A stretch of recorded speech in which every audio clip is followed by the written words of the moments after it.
Y volver a FONASA sería un caos. Cola, espera, y eso uno no lo quiere.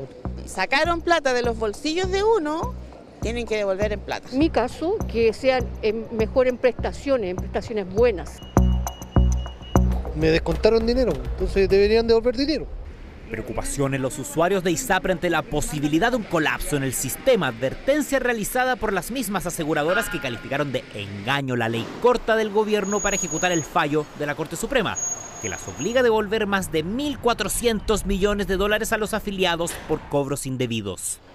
La polémica en esta jornada fue la aprobación de una reforma promovida por la oposición que crea un mecanismo alternativo para que estas empresas paguen lo que deben. Se establece que la tabla de factores de riesgo aplicará solo para los nuevos contratos y que los planes existentes previamente deberán reajustarse al valor que tenían antes del fallo de la Suprema y su ejecución. Y si hay excedentes, se devolverán mediante prestaciones. Es poco serio, es un perdonazo a las ISAPRES, está defendiendo el interés y el negocio de las ISAPRES. Si hay parlamentarios legítimamente que quieren eso, es decir, que el fallo quede en nada, que lo digan. Desde el gobierno también arremetieron en contra de la iniciativa aprobada en general en la Comisión de Constitución por 3 votos de la oposición y demócratas y 2 en contra por parte del oficialismo. Este proyecto anula el efecto de la sentencia y en el fondo plantea de que las personas a las que se le ha cobrado en exceso, que son sobre 600.000 contratos, se les siga cobrando en exceso de aquí en adelante y no habría devoluciones. Que es un proyecto que hace borrón y cuenta nueva, lamentablemente, a lo que establece otro poder del Estado, que es la Corte Suprema. Proyecto que fue defendido por sus autores que señalan que evitaría la quiebra de las ISAPRES.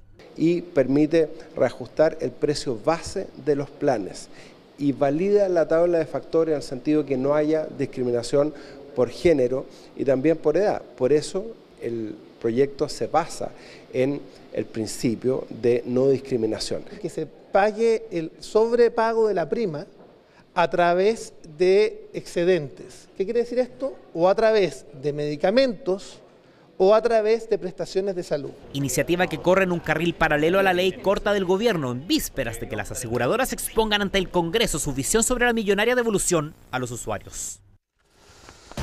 ¿Cómo se llegó a esta actual situación que tiene tan entrampado al sistema? Lo primero que hay que decir es que esto no es una polémica nueva, lleva muchísimos años y por eso hemos hecho una línea de tiempo muy breve para que entendamos la cronología de esta situación. Todo parte en 1981, cuando se crea el sistema de ISAPRES y entonces la tabla de factores significaba que cada una de las ISAPRES tenía la posibilidad de establecer sus planes con esta tabla de factores que básicamente señalaba que el envejecimiento y el embarazo eran riesgosos y por eso se cobraba un FIT.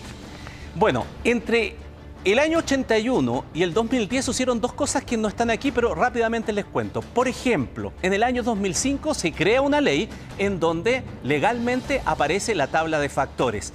Pero 2 años después, el 2007, comienzan ya a presentarse requerimientos ante el Tribunal Constitucional para que se señalara y este tribunal dijese si esto estaba de acuerdo o no a la Constitución. Y allí llegamos a agosto del 2010, cuando se produce un fallo que señala que hay algunos artículos de esta ley que son inconstitucionales porque determinan una discriminación arbitraria. ¿Por qué? Por el tema del sexo y la edad diferenciada.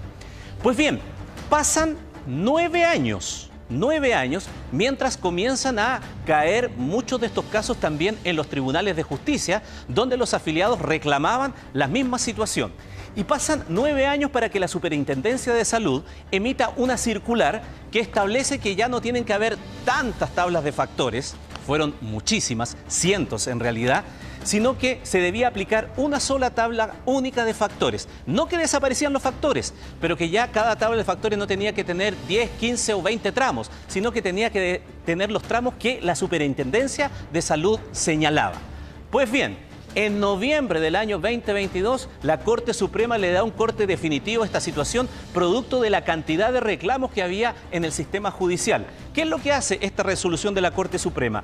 Valida esta tabla de la Superintendencia del año 2019 y es la que señala entonces que se ha cobrado en exceso y por lo tanto todos aquellos planes de salud anteriores al 2019 se tienen que adecuar y si se genera una devolución, bueno, entonces las ISAPRES tienen que pagar. Y entonces, ¿cómo responde el gobierno ante esa situación de la Corte Suprema? Establece esta ley corta. Tuvo 6 meses para poder entregar este fallo, lo entregó prácticamente al filo porque el plazo se terminaba el 30 de este mes y en donde esta ley corta es la que dice el gobierno que establece ciertos mecanismos para que las ISAPRES entreguen propuestas. Tienen 2 posibilidades para entregar la propuesta de cuánto, cómo van a devolver esos dineros. Y esa es la situación en donde nos encontramos ahora, que queda entrampada porque las ISAPRES dicen que esa ley no soluciona el problema, sino que provoca sencillamente que el sistema no pueda seguir funcionando.